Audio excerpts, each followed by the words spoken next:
اما بعد فاعوذ باللہ من الشیطان الرجیم بسم اللہ الرحمن الرحیم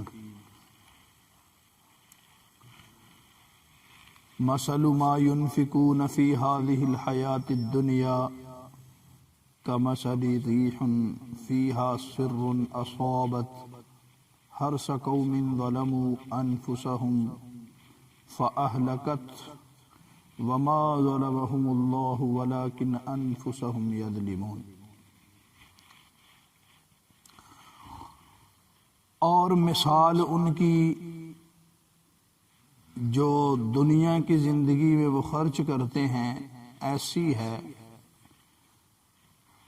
یہ جو کافر ہیں ان کی مثال، کافروں کی مثال یہ جو دنیا میں خرچ کرتے ہیں ایسی ہے کہ جیسے ایک تیز ٹھنڈی ہوا چلے، اصابت حرث قوم ظلموا، اور ان کی کھیتیوں کو لگے جنہوں نے ظلم کیا اپنے آپ پر، فأہلکتہ، اور ان کی ساری کھیتیوں کو تباہ کر دے، وما ظلمہم اللہ ولکن انفسہم یظلمون، اور ان پر اللہ نے کوئی ظلم نہیں کیا لیکن وہ خود ہی اپنے آپ پہ ظلم کرنے والے ہیں۔ کافروں کی مثال جو وہ خرچ کریں اللہ کے رستے میں، تو اللہ پاک فرما رہے ان کی مثال تو ایسے ہی ہے جیسے کوئی بندہ کھیتی کرے، اچھی خاصی کھیتی پہ محنت کر کے اس کو وہ کر لے، اور پھر ایک یکدم ٹھنڈی ہوا چلے اور اس کھیتی ساری کو تباہ و برباد کر دے، تو وہ کوئی کچھ بھی ہاتھ نہ آئے، کوئی چیز ان کے کام نہ آئی، سب ہلاک ہو گیا۔ تو ان کی کسی نیکی کا اجر قیامت کے دن ان کو نہیں ملے گا، یہ مطلب ہے اس کا۔ کافر کی کسی نیکی کا اجر، وہ چاہے اچھے کام کرے، چاہے وہ صدقہ خیرات کرے، چاہے وہ کوئی اور اس کے علاوہ اصلاحی موضوعات پہ کوئی کام کرے، لوگوں کی خیر خواہی پہ کوئی کام کرے، تو اس کا اجر آخرت میں نہیں مل سکتا، کیونکہ آخرت کافر کے لیے تو ہے ہی نہیں۔ دنیا میں اس کا صلہ مل جائے گا، دنیا کا بدل مل جائے گا، یا یہ ہو سکتا ہے کہ اس کے اس عمل کی وجہ سے اللہ اس کو اسلام کی دولت سے نواز دیں۔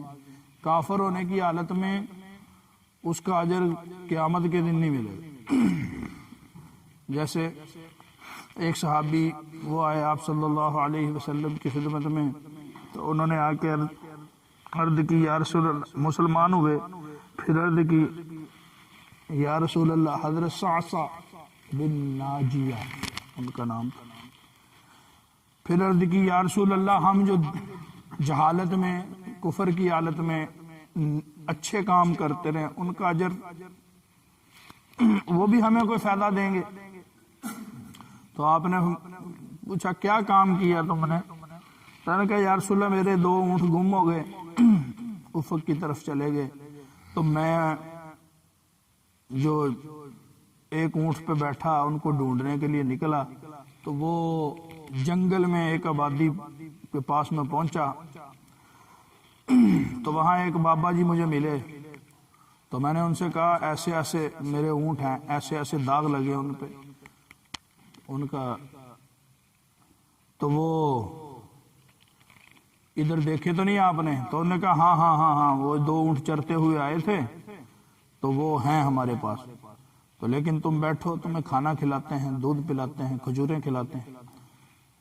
تو انہوں نے مجھے بٹھا لیا، تو اتنی دیر میں ایک گھر سے آواز آئی، جننے والی نے جو جننا تھا وہ جن دیا، تو اس نے کہا اگر تو اس نے بچہ جنا ہے تو وہ ہمارے قبیلے کی شان بڑھائے گا، اگر بچی جنی ہے تو اس کو ہم زندہ درگور کر دیں گے۔ تو کہتے میں اس کی بات سن کے بڑا پریشان ہوا کہ یہ کیا کہہ رہا ہے، کہ یہ اب ایک جان کو ضائع کر رہا ہے۔ تو میں نے اس سے کہا بھی ایسا کرو، تم اس کو ضائع نہ کرو، تم یہ مجھے دے دو، میں دور سے آیا ہوں، کسی کو کیا پتہ چلا۔ اس نے کہا اچھا تم یہ کہہ رہے ہو کہ میں اپنی بیٹی کو غلاموں کی طرح بیچ دوں؟ تو اس نے کہا میں اس کی گردن بیچنے کے لیے نہیں کہہ رہا، میں تو اس کی روح خرید رہا ہوں، اس کی جان بچ جائے، تو تم مجھے دے دو، کسی کو کیا پتا چلے گا؟ تو اس نے کہا اچھا یہ نہیں ہو سکتا، جڑے اپنے اونٹ پکڑو اور نکلو یہاں سے، یہ نہیں ہو سکتا۔ تو انہوں نے کہا یار تو یہ جڑے اونٹ ہے نا یہ خود تو رکھ لے، لیکن وہ بچی مجھے دے دے، اس کو نہ تو ضائع کر۔ اس نے کہا نہیں، یہ اونٹ بھی دے اور جس پہ تو بیٹھ گیا یہ بھی دے، پھر دوں۔ اور بعض جگہ یہ بھی آتا اس نے درم بھی مانگے ساتھ۔ تو بہرحال 3 اونٹ دے دیے، 3 اونٹ دے کے بچی کو لے لیا۔ اور پھر وہ کہتے ہیں کہ مجھے جہاں پتہ چلتا، میں پھر ٹو میں رہتا تھا کہ کس کے ہاں بچی پیدا ہوئی ہے، پھر میں ان کے پاس جاتا، کسی کو 1 اونٹ، کسی کو کوئی 1 اونٹ پہ مان جاتا، کوئی 2 پہ مان جاتا، کسی کو 3 ہی۔ تو جو کسی پہ نہیں مانتا پھر اس کو میں 3 ہی کہتا، میں کہتا بھائی 3 نال پہلے بھی سودا ہویا سی، تو 3 لے لا بھائی، پھر اس تو زیادہ۔ تو بعض ساتھ درم بھی مانگتے، پھر میں وہ درم بھی دیتا، پھر میں نے ان کو خریدتا رہا، میں ان کو اپنے پاس۔ تو 360 بچیاں یا رسول اللہ میں نے خریدی 3 اونٹ دے کے۔ تو 360 3 اونٹ کتنے ہو گئے جی؟ 1000 سے زیادہ نہ، 1000 سے، ہاں 1000 سے، ہاں۔ تو اب 1080 اونٹ دے کر کے وہ جو نیک کام کیا، تو آپ نے فرمایا اسی تمہاری نیکی کی وجہ سے تو اللہ نے تمہیں مسلمان کر دیا۔ تو کتنے اونٹ؟ 10,080 اونٹ کتنے کے ہوں گے جی؟ قربانی پہ لیتے ہیں نا، 2 لاکھ کا بھی 1 لگا، 2 لاکھ کا ہوتا ہے، ہاں 4 کا، تو کتنے پیسے ہو گئے بھائی؟ اتنی قیمت دے کے آپ نے فرمایا تم تو مسلمان اسی لیے تو ہو گئے ہو کہ تم نے یہ اتنی قیمت ادا کی ہے۔ تو ہم نے کوئی قیمت ادا کی مسلمان ہونے کے لیے؟ ہاں، اتنی قیمت کے بعد کیا فرمایا آپ نے؟ تمہاری اس نیکی کی وجہ سے تم مسلمان ہو گئے۔ ایک اور صحابی تھے زید بن عمر بن نوفل، یہ بھی یہی کرتے تھے، یہ بھی بچیوں کو جو زندہ درگور کرنے لگتے ان سے لے لیتے قیمت دے کے۔ یہ تو یہ کرتے تھے، یہ ان کو پالتے تھے، ان کے بارے میں آتا ان کو پالتے تھے، پھر ان کی شادیاں بھی کی، انہوں نے ان کی شادیاں بھی کی۔ تو آپ کیا فرما رہے ہیں کہ اس کے بدلے تو تمہیں یہ ملا ہے، اسلام کی دولت ملی ہے۔ کتنے پیسے خرچ کر کے، کروڑوں روپیہ خرچ کر کے کیا ملا؟ اسلام۔ یہ تو اللہ نے تمہیں اسلام میں داخل کر دیا، اور ہمیں کہاں ملا کلمہ؟ 1 روپیہ بھی خرچ نہیں ہوا، ماں کی گود میں ہمیں اللہ پاک نے کلمہ عطا کر دیا، ماں کی گود میں۔ تو اس پہ اللہ کا شکر ادا کرنا چاہیے۔ تو یہ جو کافر لوگ ہیں دنیا کی زندگی میں یہ جو کچھ بھی خرچ کریں، ان کا صلہ دنیا میں تو مل سکتا ہے، یا دنیا میں مل جائے گا کسی شکل میں، دنیا کے بدلے دنیا مل جائے گی کسی شکل میں مل جائے گا۔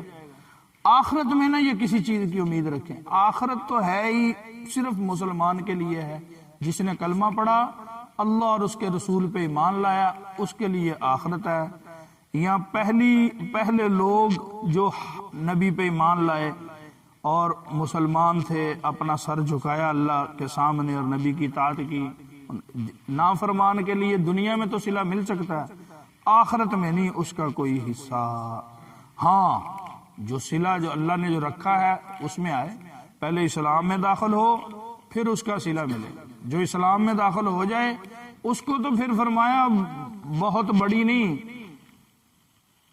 یہ جیب میں ہاتھ ڈالا ایک چیز ڈھونڈنے کے لیے، اس میں نہیں ملی، پریشانی کدھر گئی؟ گر تو نہیں، اس میں نکل آئی، فرمایا اس کوفت پہ بھی اجر دے گا اللہ مسلمان، ایک کانٹا چبا اس پہ بھی گناہ معاف، بخار ہو گیا، بیماری آ گئی، آپ نے ہمیں بیماروں سے دعا کروایا کرو، ان کی دعا قبول ہوتی ہے۔ مسلمان اللہ پہ ایمان لے آیا، وہ چاہے کتنا بھی گناہ گار ہو، وہ کتنا بھی گناہ گار ہو، اس کی ہر اچھی حرکت پہ اجر ہے، اس کی ہر اچھی حرکت پہ اللہ پاک اس کے گناہ معاف کرتے ہیں، اس کی ہر بیماری پہ، ہر اس کی پریشانی پہ اللہ گناہ معاف کرتا ہے اور اس کو اجر عظیم، انما یوفی الصابرون اجرہم، بغیر حساب کے اجر عطا کرتا ہے۔ لیکن کب؟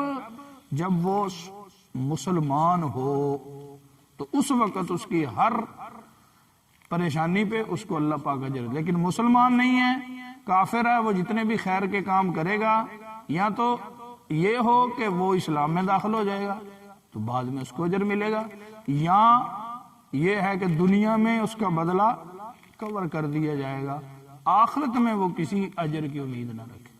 اور یہ اللہ نے ان پر کوئی ظلم نہیں کیا، انہوں نے خود اپنے آپ پہ ظلم کیا۔ اللہ کسی پہ ظلم نہیں کرتا، اللہ تو مہربان ہے، رحم کرنے والا ہے، غفور الرحیم ہے، یہ خود اپنے آپ پہ ظلم کرتے ہیں کہ اللہ نے واضح کہا فَكَيْفَ تَتَّقُونَ إِن كَفَرْتُمْ يَوْمًا يَجْعَلُ الْوِلْدَانَ شِيبًا، اللہ نے کہا، واضح اعلان کیا، اے کافرو کیا کرو گے اس دن جو دن بچوں کو بھی بوڑھا کر دے گا، اس انکار سے کیا ملے گا تمہیں، کیا کرو گے اس دن؟ اتنی واضح بار بار اللہ نے کہا سمجھ جاؤ، بچ جاؤ، اپنے اس ہڈ درمی سے باز آ جاؤ، اسلام میں آ جاؤ، ایمان لے آؤ، لیکن نہیں، اپنی حسد اور بغض پہ ایسے گرے کہ نہیں۔